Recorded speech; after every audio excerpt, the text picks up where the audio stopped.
welcome back to another video. I'm so excited today because we're spending the new moon together. I did a video like this like probably 3 or 4 years ago, and so I thought it's about that time to do another one. Honestly, I think my practice is pretty much the same, but I honestly haven't watched that old video in a while, so maybe I'll have to rewatch that and see how similar my current new moon practice is to my old new moon practice.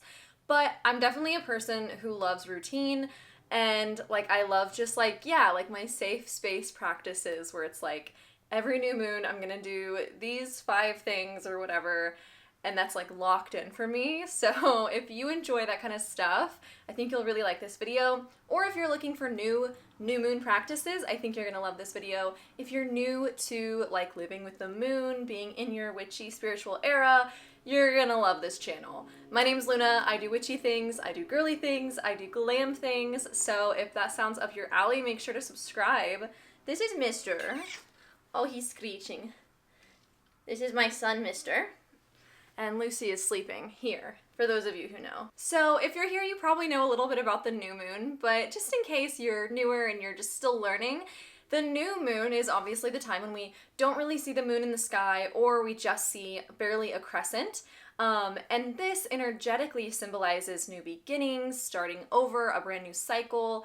The energy is a bit quieter than a full moon, but you might find that your intuition is really high right now. I know that typically the stereotype is like full moon, your intuition's super high, which is true. But for me, I have found that like the dark moon, so right before we start to see that waxing crescent, and the new moon, like my intuition's so high, I feel so good. 'Cause I think for those of us who are hypersensitive, I think it's a lot quieter, so we can really tune into that inner voice and to, you know, all that good stuff. So this is the time you're gonna wanna start new things, release the old, get your intention set for this next 28-day cycle of the moon. So I like to do a lot of cleansing, a lot of kind of like really caring and rejuvenating practices so that I am like refreshed and renewed for the, you know, the next lunar cycle. I can cleanse and release anything from the last lunar cycle that I don't want to carry on, and I can kind of just set a really nice clear slate for whatever my intention is. And if I don't really have an intention for the next moon cycle, you know, I can just like replenish, refresh, so that I am my best self for whatever happens, whatever comes my way this next lunar cycle. So that's kind of a bit of a breakdown on the new moon. Let's jump into my practices. I hope this inspires you. If anything, I hope this is just a safe space for you to land and hang out with me for the next, I don't know, 10-15 minutes. We'll see how long I yap for. So one of my favorite things to do on the new moon is have a little spa night. I try to do these more regularly, but honestly, I feel like the new moon keeps me consistent. So, I mean, it's totally up to you, whatever your favorite skincare routine is. I honestly don't go that crazy. I like to do a little dermaplaning. I know this is controversial. I'm also not doing it the technical way. You're supposed to like shave down with the grain of hair, I guess, but I trust myself. I'm a licensed cosmetologist. I can do whatever I want. I know my skin, and this works for me. You can get these little razors at like literally any Target or anything, and it just shaves off the little baby hairs, any dead skin, so it's kind of an exfoliator, and it just makes your face super smooth. This is my favorite face mask. It's from Witch Baby Soap. If you guys have been here for a while, you've probably seen it before. I love it so much. It's a little clay mud mask you mix with water. As you can see, it's so messy. Every time I mix it, I make a huge mess. But you can mix it with water. There's other stuff you can mix it with. I've only ever done it with water until you get to a consistency that feels good to you. Now, you'll see in a second that this was maybe a little bit too liquidy, and I probably could have gone thicker, as you see it dripping down my face. So I did go in and add some more clay powder, and then it was like the perfect consistency. I love doing masks like this because I feel like it's kind of a meditative practice, and you can just like get really specific painting it on, do it really even, and it kind of forces you to just kind of chill for like 10-15 minutes.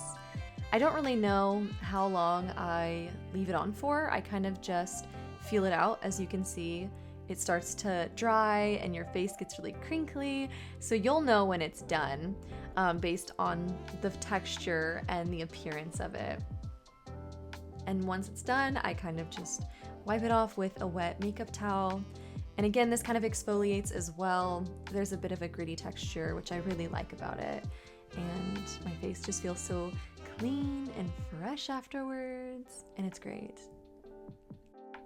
When it comes to my skincare routine, I'm pretty chill. I don't like to do too many steps. I do love this Good Molecules Yerba Mate eye gel. It kind of just wakes your eyes up. It feels really good. It's very hydrating and very affordable. Same with this the Ordinary Niacinamide. I love The Ordinary. They're one of my favorite skincare brands because they really just do the ingredients that you need and no fillers. And of course, my Eucerin healing cream. I've been using this for like, I don't know, 10, 15 years, like forever, my whole life.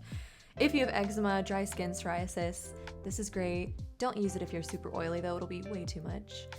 And of course, my new favorite, my Trader Joe's Vanilla Lip Mask. It tastes so good, it smells so good, and it makes your lips so soft for literally 5 ever. My bathroom is such a vibe, and I captured this moment and I was like, this is my dream bathroom. I'm obsessed with this.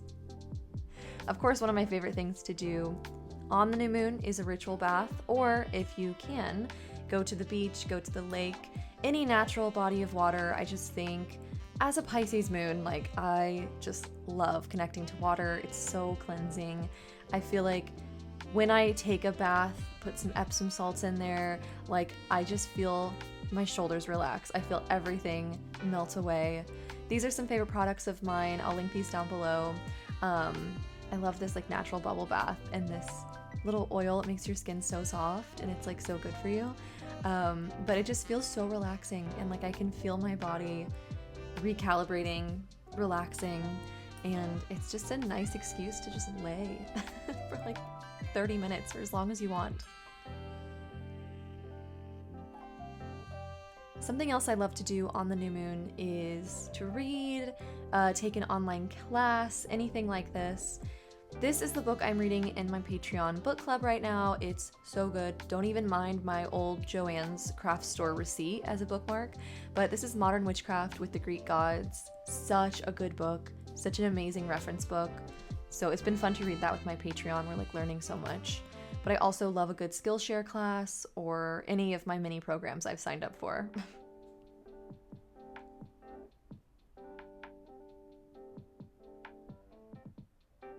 Meditation is that one practice that is always there for me to help ground me down, clear my mind, and help me just recenter and realize that nothing is that deep. So I've made it a habit to every new moon, every full moon, and as much as I can in between, do a meditation. And that is why I'm so excited to be partnering with Aura on today's video. If you're unfamiliar, Aura is an all-in-one wellness app used by millions of people, and it has everything you could ever need for mindfulness: meditation, sleep tracks, music, sounds, hypnosis, therapy, CBT, life coaching, live events. It's amazing. It's not a plain Jane one-size-fits-all meditation app. It's exactly curated to you. So it's kind of like Spotify in that way. You start to listen to stuff, it starts to recommend you exactly what you like. And I love that. Because who wants to sit there scrolling forever trying to find the perfect meditation? I've created a playlist exactly for the new moon, all about new beginnings, starting over, starting fresh, renewal, rejuvenation. So this is the perfect meditation playlist for a new moon or for the cycle of your life where you want to open up to new beginnings. I feel like this is also such a good playlist for right now seasonally. You know, we're at the end of spring, the beginning of summer, and I just think it's the time to like open yourself up to being refreshed and revitalized. Aura is quite literally the only meditation app I will ever use, and so that's why I'm excited to share my playlist with you and why I want to help you try Aura for free. So the first 500 people to use my link will get a free trial and 25% off when they do decide to sign up. There's only 500 spots. go get it. Go get it right now, okay? Because I want you to experience this. I want you to hang out with me in my playlist. We'll be listening to the same meditations together every morning. It'll be beautiful. It'll be bonding. I'm loving it. Thank you again so much to Aura for sponsoring this video. I love you guys forever and always, and I'm always happy to share. Thank you once again to Aura for sponsoring me on this video today. I love working with you, and let's just jump back to some new moon practices. Of course, I love to do some yoga on the new moon. I feel like I love a good guided yoga sesh. My go-to is Yoga with Adrienne here on YouTube. I love her so much. I love everything about her. Like, as somebody who doesn't really know what they're doing in terms of yoga, I just feel like her channel is very accessible, very like comforting. But otherwise, I kind of just feel whatever my body needs, do lots of stretching, some of my favorite yoga poses.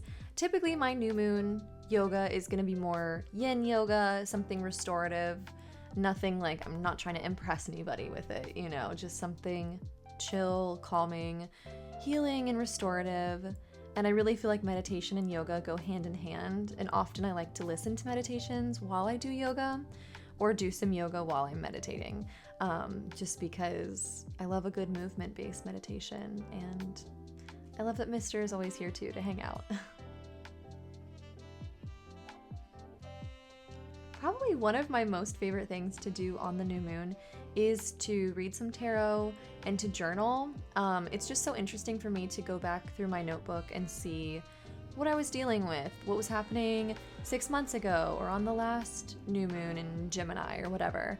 And I just think, you know, writing down what your tarot says, writing down, you know, what's in your head through your journal prompts, it's just so good for reflection. And you know, you can reflect on a tarot reading, but if you don't write it down, you're not going to remember it. And I just think having that kind of backlog of information can be super, super helpful. So I'll have these decks linked down below. My pink one I just got off Amazon, I know, ugh. But this purple one is so, so gorgeous. And I'll have this link down below because this is like a smaller artist, a smaller creative, and like the most wholesome cards ever.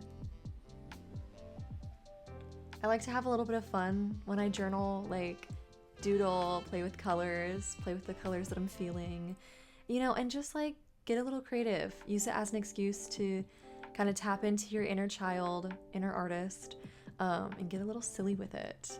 So I will leave these journal prompts for you to look at if it's something you would want to also follow, but use them as like a starting off point, and also feel so free to kind of just like free-form journal, you know? I think that's like such a good thing.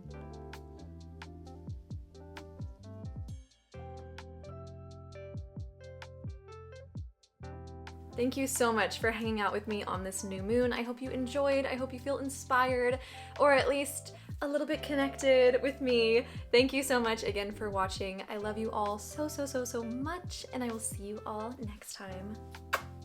Bye.